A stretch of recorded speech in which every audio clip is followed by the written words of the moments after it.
2장 멸망의 날에 대한 경고에 대한 부분 하도록 하겠습니다. 자, 먼저 요엘서의 배경을 말씀드리겠습니다. 요엘서의 배경은요, 남유다의 그 요아스 왕 때가 되겠습니다. 요아스 왕은요, 종교개혁을 일으켰던 대제사장 여호야다가 죽자 하나님을 배신하고 바알 숭배로 돌아섰습니다. 이때 하나님께서는 메뚜기 재앙과 가뭄을 남유다에게 보내셨습니다. 그런데 하나님은요, 이것이 끝이 아니라고 말씀하세요. 앞으로 더 큰 멸망의 날이 온다는 것입니다. 유다가 완전히 멸망하는 그 여호와의 날이 다가옴을 경고하시는 부분이 되겠습니다. 2장 1절입니다. 시온에서 나팔을 불며 나의 거룩한 산에서 경고의 소리를 질러서 이 땅 주민들로 다 떨게 할지니 이는 여호와의 날이 이르게 됨이니라. 이제 임박하였으니 라고 말씀합니다. 네, 나팔을 불어서 앞으로 여호와의 날이 닥칠 것을 백성들에게 경고하라고 말씀하세요. 이 여호와의 날은요, 짙은 어둠의 날입니다. 남유다가 엄청난 수의 막강한 이방인들의 공격에 의해서 완전히 멸망하는 날이 되겠습니다. 그런데 그날이 가깝게 닥쳤다는 것입니다. 2절에 보시면은 새벽빛이 산 꼭대기에 덮인 것과 같다라고 말씀합니다. 자, 이 새벽빛은요, 누구도 막을 수가 없어요. 새벽빛이 임하면은 그거 너무나 강력하고 이 어둠이 이제 물러가고 누구도 이거를 막을 수 없는 강력한 힘을 상징하는 것이 새벽빛이 되겠습니다. 그래서 누구도 하나님의 강력한 심판을 피할 수 없다라고 말씀하세요. 하나님은요, 이 여호와의 날에 그 강력함을 이제 말씀하시는 것입니다. 그래서 3절에 불이 그들의 앞을 사르며 불꽃이 그들의 뒤를 태우니 그들의 예전의 땅은 에덴 동산 같았으나 그들의 나중의 땅은 황폐한 들 같으니 그것을 피한 자가 없도다. 아름다웠던 이 남유다의 땅이 불탄 자리처럼 황폐하게 되리라라고 말씀하세요. 이 4절에서는요, 이방인의 기병대가 예루살렘 성을 함락하러 오리라라고 말씀하십니다. 그래서 5절에서는 이방 군대가 공격해오는 소리를 나타내고 있습니다. 6절은요, 공포에 질린 백성들의 모습을 말씀합니다. 7절은요, 메뚜기 떼가 성 안의 집들을 공격하는 것처럼 이방 군대가 유다 성읍을 공격할 것을 말씀하고 있습니다. 8절과 9절에서는요, 메뚜기 떼처럼 일사불란한 이방 군인들의 모습을 말씀하시면서 그러한 이방 군대에게 유다의 백성들은 당할 수밖에 없다, 멸망할 수밖에 없다라고 말씀하시는 거예요. 그런데 11절에 이렇게 말씀합니다. 여호와께서 그의 군대 앞에서 소리를 지르신다. 자, 하나님이요, 직접 이방 군대를 지휘하시는 거예요. 그러니까 이때는 우리가 하나님께 아무리 기도해도 소용이 없는 것이죠. 하나님은 우리의 기도를 듣지 않으시고 우리를 심판하시는 일에 전력을 다하십니다. 그래서 우리는 여호와의 날이 임하면은 무참히 멸망당할 수밖에 없어요. 자, 하나님은요, 지금 여호와의 날에 그 처참함을 남유다에게 경고하세요. 왜 경고하시냐 하면은 남유다의 백성들이 그 두려움을 통해서 죄를 버리게 하시려는 것입니다. 죄를 버리고 지금이라도 하나님께로 돌아오면 여호와의 날은 떠나게 되는 것입니다. 멸망을 피하게 되는 거예요. 그래서 죄만 버리면 되는데 죄를 버린다는 게 어려운 것입니다. 왜냐하면 이 습관을 바꿔야 되는 겁니다. 죄는 내 인격 속에 습관으로 들어와 있습니다. 습관을 바꿔야 되고 나를 바꿔야 돼요. 그렇기 때문에 하려고 안 하는 거예요. 이거를 하려고 안 해요. 그렇기 때문에 이제 하나님은 강력하게 심판을 선포하시는 거예요. 대충 심판을 선포해가지고는 우리가 회개를 하지 않아요. 그러니까 이 여호와의 그 날, 이 멸망의 날의 처참함을 막 강력하게 선포를 하셔서 우리를 그 죄로부터 돌아서게 하시려는 것이죠. 그래서 심판의 경고는 좀 강력해야 되는 거예요. 대충 해가지고는 우리가 이제 회개하지 않기 때문이죠. 자, 그래서 12절에 보세요. 여호와의 말씀에 너희는 이제라도 금식하고 울며 애통하고 마음을 다하여 내게로 돌아오라 하셨나니. 자, 이것은 요엘 선지자가 백성들에게 회개를 권하는 내용이 되겠습니다. 요엘 선지자가 백성들에게 회개를 권합니다. 자, 여기서 이 히브리어 원문에는 이제라도라는 단어가 제일 앞에 있어요. 그래서 아주 강조되어 있어요. 지금이라도 회개하면 된다는 거예요. 멸망의 그 날, 여호와의 날이 지금 가까이 왔지만은 지금이라도 회개하면은 하나님께로 돌아오면은 멸망을 피할 수 있다는 것입니다. 그러면서 이제라도 금식하고 울며 애통하며 마음을 다하여 내게로 돌아오라. 금식하라는 거는요, 금식을 하면 우리가 기운이 없어서 아무것도 못해요. 그러니까 세상의 모든 일, 나의 모든 행동을 다 내려놓으라는 거예요. 내가 노력한다고 해서 멸망을 피할 수 없어요. 지금 해야 할 일은 하나님께로 돌아와서 긍휼을 요구하는 것만이 멸망을 피할 수 있는 길이죠.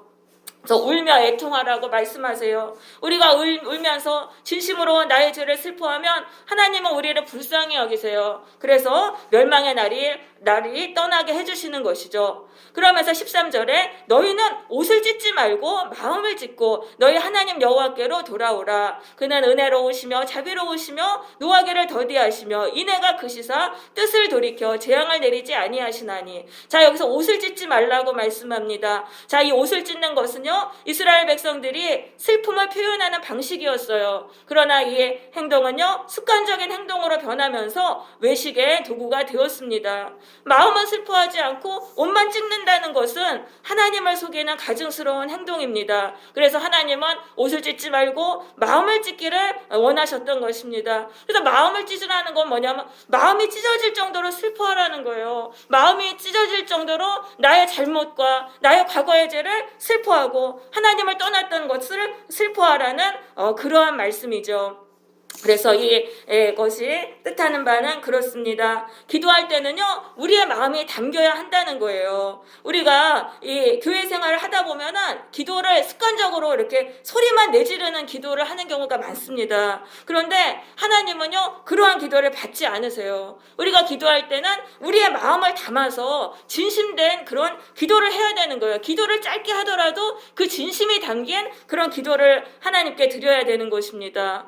또 다른 의미로는요, 우리가 하나님께로 돌아가려면 깊은 회개를 해야 한다는 거예요. 얕은 회개 갖고는 안 된다는 거예요. 그냥 조금 이렇게 회개하는 것 갖고는 안 되고 깊은 회개를 해야 된다. 우리의 겉마음을 찢어야 돼요. 겉마음을 찢어가지고 이 속마음에서, 겉마음이 찢으면 이제 속마음이 나오잖아요. 그 속마음에서 나오는 참된 회개를 해야 된다는 것입니다. 그러면 우리의 마음이 새롭게 변화돼요. 그래서 우리의 삶도 변하게 되는 것이죠. 그래서 우리가 마음을 찢어 기도할 때는요, 눈물이 나오게 돼 있어요. 마음을 찢으면 이게 눈물이 나오게 돼 있으니까 우리가 눈물이 날 때까지 우리는 기도를 해야 되는 것입니다.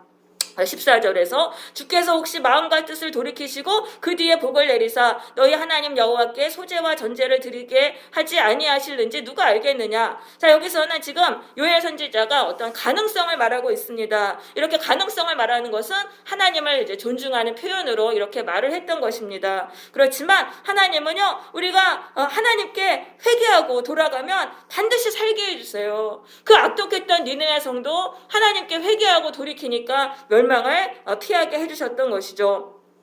자, 15절입니다. 너희는 시온에서 나팔을 불어서 거룩한 금식일을 정하고 성회를 소집하라. 백성들을 모아서 그 모임을 거룩하게 하고 장로들과 어린아이와 신랑과 신부도 다 모으라 라고 말씀하세요. 자, 금식 성회를 알리는 나팔을 불고 모든 사람은 한 사람도 빠짐없이 다 모여가지고 금식 기도를 하라라고 말씀하십니다. 그래서 지금은 아주 급박한 때예요. 뭐 다른 일 할 게 없어요. 우리가 다 모여서 회개 기도를 함으로 멸망의 날을 피해야 되는 거죠. 그래서 17절에 여호와를 섬기는 제사장들은 낭실과 제단 사이에서, 낭실과 제단 사이가 제사장들이 기도하는 그 장소입니다. 거기서 울며 이르기를 여호와여 주의 백성을 불쌍히 여기소서, 주의 기업을 욕되게 하여 나라들로 그들을 관할하지 못하게 하소서. 어찌하여 이방인으로 그들의 하나님이 어디 있느냐 말하게 하겠나이까 할지어다. 제사장들이 먼저 기도하라는 거예요. 그럼 백성들이 다 모여 있잖아요. 그럼 백성들은 제사장들의 기도 소리를 듣고 백성들도 또 따라서 기도하게 되는 것입니다. 그래서 제사장들이 백성들의 기도를 인도해야 돼요. 그래서 목회자들도요, 성도들의 기도를 인도해야 돼요. 기도를 바른 식으로 할 수 있도록 이 목회자가 기도를 바르게 모범을 보이고 그렇게 해서 성도들도 바르게 따라서 기도할 수 있도록 해야 되는 것입니다. 자, 18절부터는 이 회개의 축복을 말씀하고 있습니다. 18절입니다. 그때 여호와께서 자기의 땅을 극진히 사랑하시어 그의 백성을 불쌍히 여기실 것이라. 자, 그때라는 건 어떤 때입니까? 제사장들의 인도를 따라서 백성들이 모두 하나님의 긍휼을 간절히 기도하는 그때에 하나님이 그들을 사랑하시고 긍휼을 베풀어 주시는 거예요. 그럼 하나님이 긍휼을 베푸시면은 그때 저주가 풀려나는 거예요. 이 남유다에 임했던 저주가 하나씩 하나씩 풀려나가요. 거꾸로 역순서로 맨 마지막에 임했던 저주부터 하나씩 저주가 풀려나가게 됩니다. 자, 19절입니다. 여호와께서 그들에게 응답하여 이르시기를 내가 너희에게 곡식과 새 포도주와 기름을 주리니 너희가 이로 말미암아 흡족하리라. 자, 지금 가뭄이 왔잖아요. 가뭄이 와가지고 먹을 게 하나도 없는데 하나님이 비를 내려주시겠다는 거예요. 비를 내려주심으로 지금 먹을 것이 풍성하게 되리라. 기근이 떠나리라 라고 이제 말씀을 합니다. 그리고 20절에서는 내가 북쪽 군대를 너희에게서 멀리 떠나게 하리라. 이 북쪽 군대는요, 메뚜기 떼를 말합니다. 메뚜기 떼들은요, 팔레스타인으로 올라와서 북쪽으로 올라갔다가 또 다시 팔레스타인으로 내려와요. 그래서 북쪽 군대라고 말을 했던 것이죠. 그래서 하나님은 이 메뚜기 떼들을 이제 다 쫓아서 바다에 빠지게 하고 다른 곳으로 다 흩어버리게 하시리라라고 말씀하십니다. 그러니까 메뚜기 재앙도 이제 다 사라지는 거예요. 그러면서 21절에서는 땅이 회복될 것을 말씀하십니다. 22절에서는 들짐승들도 다 살게 된다라고 말씀하세요. 그러니까 그 저주가 거꾸로 우리가 회개하면은 이 유다 백성들이 회개하면은 저주가 거꾸로 다 하나씩 풀려나서 복된 상태로 회복이 되는 것이죠. 그러면서 23절에 보면 시온의 자녀들아, 이 시온이라는 거는 이제 예루살렘의 별명이 되겠습니다. 그래서 시온의 자녀들아, 이거는 하나님이 당신의 백성을 아주 사랑스럽게 부르시는 그런 호칭이 되겠습니다. 그래서 우리가 회개하면 하나님은 우리를 너무나 사랑하시고 존귀하게 여겨주신다는 그런 말씀이죠. 그러면서 이제 이른 비와 늦은 비를 주리라라고 말씀하세요. 이른 비는 뭐냐 하면은 팔레스타인 지역에 씨를 뿌리는 때가 10월인데요. 그때 비가 내려야 되는데 그때 내리는 비가 이른 비예요. 그리고 늦은 비는 추수하기 전인 3월에도 이제 그 비가 내려야 되는데 또 그때 내리는 비가 늦은 비죠. 그러니까 하나님이 꼭 필요한 때 꼭 필요한 은혜를 주신다는 거예요. 꼭 필요한 때 꼭 필요한 은혜를 주신다. 그래서 그 결과 곡식과 포도주와 기름이 가득하게 되리라라고 이제 말씀을 하십니다. 그러면서 25절에서는 메뚜기 재앙으로 당했던 손실을 다 갚아주시겠다고 말씀하세요. 우리가 전심으로 회개하면 하나님은 우리에게 때에 맞는 은혜를 주심으로 우리가 당했던 그 손실을 모두 갚아주시는 것이죠. 그래서 우리가 회개를 통해서 놀라운 복을 받고 모든 것이 회복되어서 하나님을 찬양하게 되는 것입니다. 여러분, 이것이 이 회개의 복인 것입니다. 우리가 지금 당장 하나님께로 돌아가서 부르짖어서 회개하면서 기도하면은 우리에게 임했던 저주가 하나씩 떠나요. 그리고 처음에 복된 상태로 회복이 되는 것이죠. 회개만이 살 길인 것입니다. 그래서 27절에서는 하나님만이 참된 신이심을 알게 된다. 하나님께 이제 복을 받고 나면은 더 이상 미혹될 게 없어요. 그 바알시 섬기고 세상 섬기고 그것이 다 미혹되었다는 것을 우리가 알게 되고 하나님만 섬기게 되는 거죠. 그래서 우리는 영원히 수치를 당하지 않게 되는 것입니다. 자, 그래서 이렇게 큰 물질의 복을 받는데 우리가 회개하면 받는 복이 물질의 복만 받는 게 아니에요. 영적인 복까지도 받게 되는 것입니다. 그것에 대해서 말씀하시는 것이 28절이 되겠습니다. 그 후에 내가 내 영을 만민에게 부어주리니 너희 자녀들이 장래일을 말할 것이며 너희 늙은이는 꿈을 꾸며 너희 젊은이는 이상을 볼 것이며 그때 내가 또 내 영을 남종과 여종에게 부어주리라 라고 말씀하십니다. 자, 내 영을 성령이죠. 성령을 부어주시는데 만민에게 부어주신다는 거예요. 회개한 그 모든 사람에게 성령을 부어주신다. 부어주신다는 것은요, 비나 폭포수같이 쏟아 부어주는 것을 말합니다. 성령이 조금 임한 게 아니에요. 성령이 막 쏟아 부어져가지고 우리가 성령을 우리가 받게 돼요. 성령은 언제 받냐면 우리가 하나님께 돌아가 회개할 때 성령이 우리 가운데 부어지는 것입니다. 성령을 이제 받으면은 어떤 일이 일어나냐면은 이제 장래일을 말하고 꿈을 꾸며 이상 이상을 보며, 이것은요 다 하나님의 말씀을 뜻하는 것입니다. 그 당시에는 이제 종이가 별로 없었잖아요. 그러니까 하나님이 당신의 그 계시를 이런 장래일, 꿈, 이상 이런 것들로 계시를 하셨던 것이죠. 그래서 하나님의 말씀을 뜻하는 것입니다.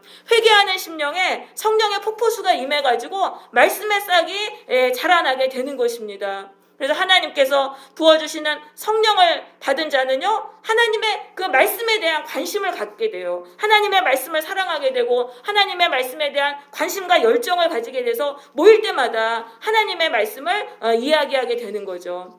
그러니까 우리가 회개 기도를 하면은 그 회복이 물질의 복으로만 받는 게 아니라 성령의 충만과 말씀의 충만으로까지 우리가 이어진다는 그런 말씀이 되겠습니다. 그러면서 이제 성령이 자녀들, 늙은이, 젊은이, 심지어는 남종과 여종까지 임한다라고 말씀합니다. 남녀노소 신분의 차별이 없이 회개하는 모든 자에게 성령이 임하는 것입니다. 어린아이와 노인들도 성령을 받아야 돼요. 성령 받으면 이 말씀이 충만하게 돼요. 이 성령을 받아야 돼요. 그러니까 인간들은요, 그 또래들에게 영향을 줘요. 그렇기 때문에 어린아이도 성령 받아야 되고, 노인도 성령 받아야 돼요. 모든 연령이 우리가 성령을 받고 다른 사람들을 하나님께로 이끌어야 되는 것입니다.